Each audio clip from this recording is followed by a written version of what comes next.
Review obat-obatan apa saja yang dikonsumsi sampai sembuh, karena kadang lagi pemulihan itu tiba-tiba kambuh lagi. Dan kalau misalnya obat-obatan dokter herbal boleh nggak sih dicampur, dan banyak juga yang komen, Bunda banyak sekali obatnya, yang mana yang cocok, kok banyak banget sih, ada yang nyihir dan lain sebagainya ya. Ya udah, kalian aku bakal menjelaskan. Pastikan kalian nonton video sampai selesai, bantu aku subscribe, like, comment, dan share.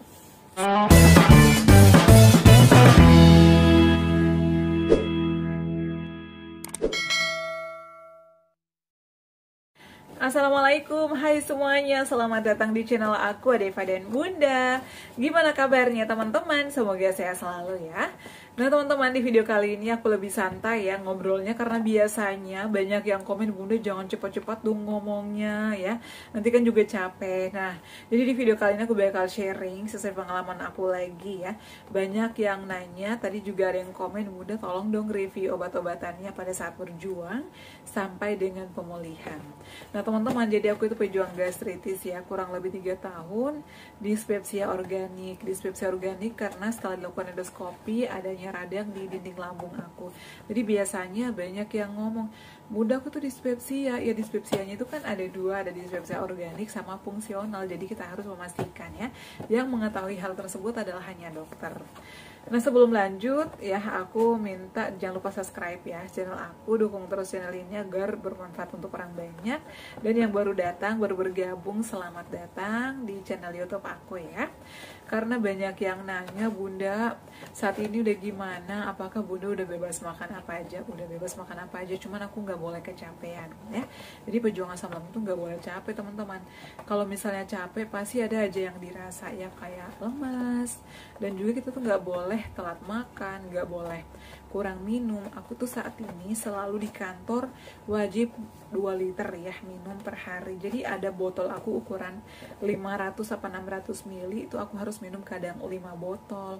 Nyampe di rumah minum lagi. Jadi kita tuh nggak boleh juga kecapean, nggak boleh kurang mineral atau kurang cairan. Dan aku juga pasti konsumsi susu ataupun vitamin-vitamin ya, karena dengan banyaknya jadwal aku di luar rumah membuat aku kadang Masya Allah capek banget. Apalagi seorang ibu rumah tangga juga punya tanggung jawab di rumah, di keluarga ya, namanya kita harus bersyukur ya, nggak boleh ngeluh.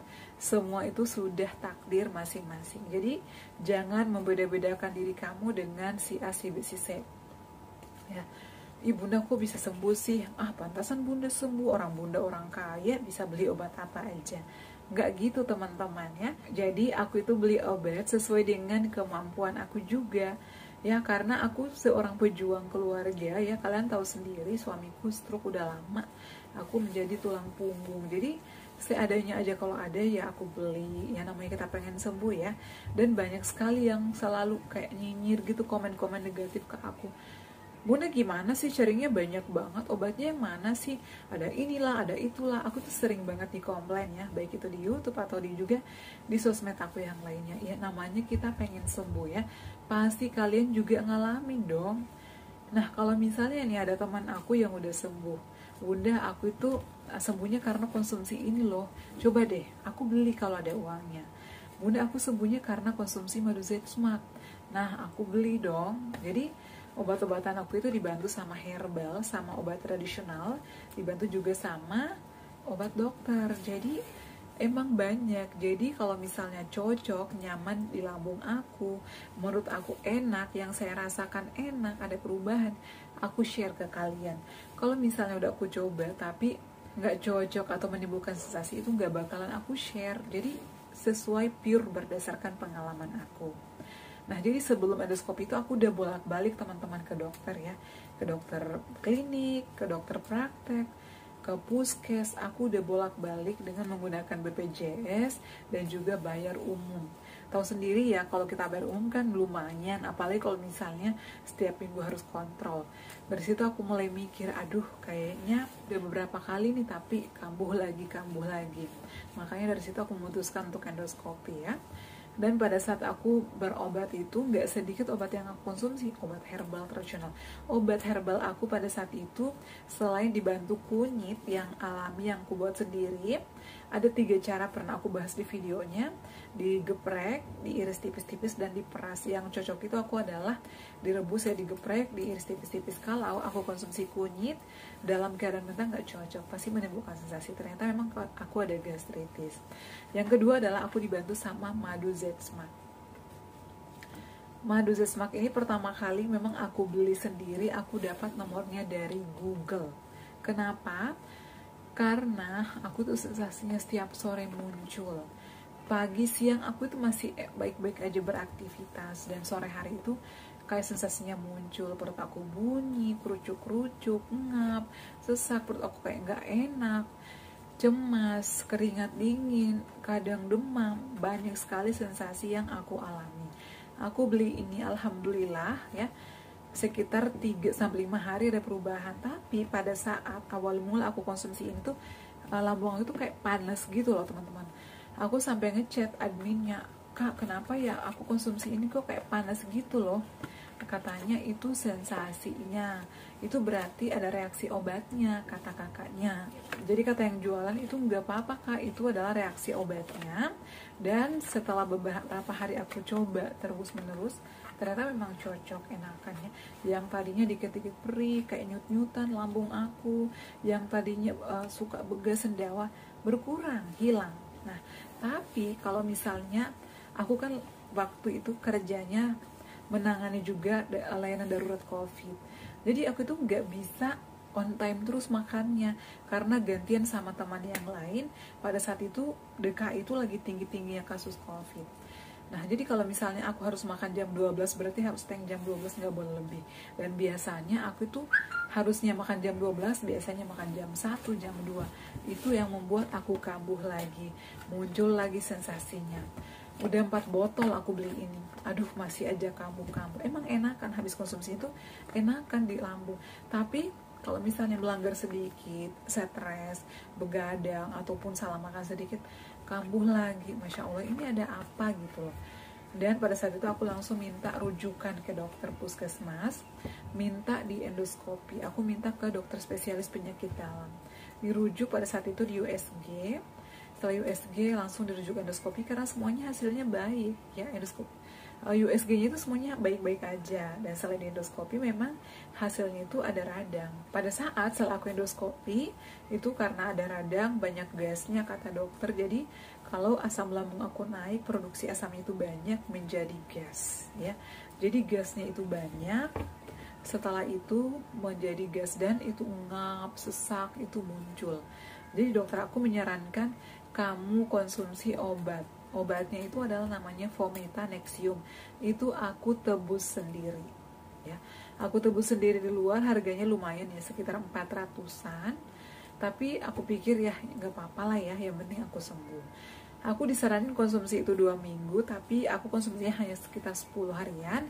Pada saat itu habis obatku dan jadwal kontrol, dan pada saat itu dokter gak usah beli lagi, nanti akan diberikan obat yang hampir sama meskipun beda sih ya.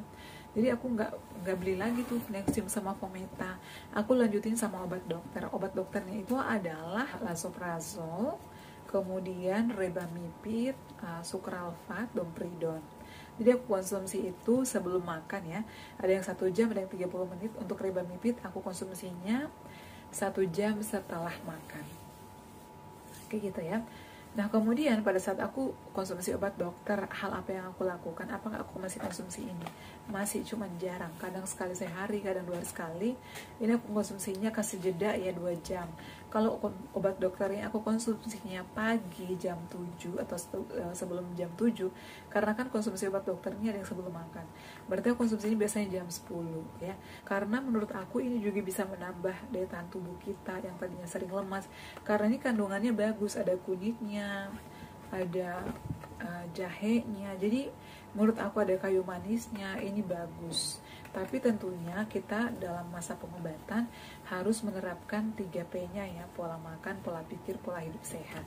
Nah kemudian pada saat itu juga setelah obat dokternya habis, aku tuh sekitar 3 bulan konsultasi, habis obat ke dokter lagi, habis obat ke dokter lagi. Dan pada saat itu yang aku keluhkan itu adalah kayak sensasi begahnya itu masih sulit banget hilang. Kata dokter, kamu itu karena pikirannya susah dikontrol, perut aku itu kerucuk-kerucuk, bunyi-bunyi, itu usus aku aktif, kata dokter. Jadi aku disaranin untuk minum prebiotik ya, namanya itu prebiotik atau susu yang difermentasi, Yakult ataupun yogurt. Aku konsumsi itu tapi setelah makan, biasanya aku konsumsi di malam hari. Alhamdulillah sih membaik. Dan pada saat aku pemulihan setelah endoskopi pun aku masih konsumsi tepung Garut ataupun jenang gemi, karena lambung aku itu kan sensitif ya, ada radang, ada iritasi. Jadi aku itu makan apa-apa selalu aku awali dengan jenang gemi ataupun tepung Garut. Kalau tepung Garutnya habis, jenang geminya habis ya, aku ganti dengan air tajin. Jadi pasti banyak yang nanya, Bunda kok banyak sekali obatnya. Jadi disiasatin aja menurut aku, karena obat-obatan lambung selama itu obat herbal, obat tradisional itu enggak, menurut aku sih nggak apa-apa, nggak ada efek samping. Misalnya aku mau konsumsi jenang gemi pagi, siangnya mau konsumsi air tajin, it's okay, nggak apa-apa sih menurut aku, karena itu kita nggak ada efek sampingnya, nggak ada obat-obat kimianya, jadi nggak apa-apa. Kecuali misalnya nih, aku paginya minum obat dari dokter si A, sorenya dari dokter si A, itu nggak boleh. Jadi menurut aku yang penting kalau mau konsumsi obat-obatan tradisional dibarengin dengan obat dokter, dikasih jeda aja sih sekitar 3 jam atau 2 jam. Jadi itu adalah obat-obatan aku ya. Pada saat aku berjuang selain obat dokter, aku dibantu madu Zesma, kemudian dibantu sama jenang gemi atau tepung Garut. Selain itu juga air tajin. Air tajinnya boleh pakai beras yang ada di rumah atau yang organik. Kemudian aku juga konsumsi air kelapa hijau. Emang banyak obat-obatan aku. Kelapa hijaunya kapan dikonsumsinya? 2 kali seminggu atau 3 kali setelah makan, boleh di siang hari. Biasanya aku makan jam 12, konsumsi kelapa hijaunya di jam 2 ataupun jam setengah 2. Jadi dikasih jarak aja setelah makan 1 jaman. Kemudian kalau misalnya madu Zesma aku habis, biasanya aku konsumsi jahe ataupun madu yang aku buat sendiri. Jadi menurut aku sih disiasati aja ya, yang penting jangan dicampur-campur. Dan buat kalian yang masih pemulihan, masih sering begas, sendawa-sendawa, atur jadwal makannya ya, terapkan 3P-nya, lakukan olahraga ringan, jangan kecapean, jangan stres. Karena kalau misalnya stres, itu pasti masih muncul lagi. Kita tuh harus healing, harus happy. Karena pada saat pemulihan itu kita nggak boleh dikit-dikit cemas, dikit-dikit takut. Jadi sering-sering lakukan relaksasi atau meditasi agar nggak sering ngalamin kayak kambuh-kambuh, tiba-tiba cemas. Jadi jangan nonton yang seram-seram, hindari searching sesuatu, dan hindari timbangan ya. Itu teman-teman, pada saat berjuang biasanya kan berat badan kita tuh turun ya. Jadi saran aku hindari timbangan, jangan stres. Kalau misalnya udah makannya ditambah atau dikontrol, makan sering porsi kecil, dikunyah halus, kemudian pikiran yang dikontrol, olahraga yang diterapkan, minum airnya yang cukup, itu pasti cepat pemulihannya ya. Dan intinya kalau misalnya kalian masih sering begas sendawa, perih-perih perutnya, terapi tepung Garut ataupun air tajin, dan jangan telat makan ya. Makannya makan yang lembut-lembut. Kemudian hindari juga kayak cabai-cabai pedas, soda, kafein, itu dihindari dulu ya. Harus menerapkan pola hidup sehat sampai benar-benar sembuh. Bisa sembuh total belum bisa, yang penting kalian disiplin kayak gitu ya. Oke teman-teman, cukup sekian ya video kali ini. Semoga bermanfaat yang udah nanya terkait obat-obatan aku. Semoga pulih kembali, bisa beraktivitas kembali seperti kala.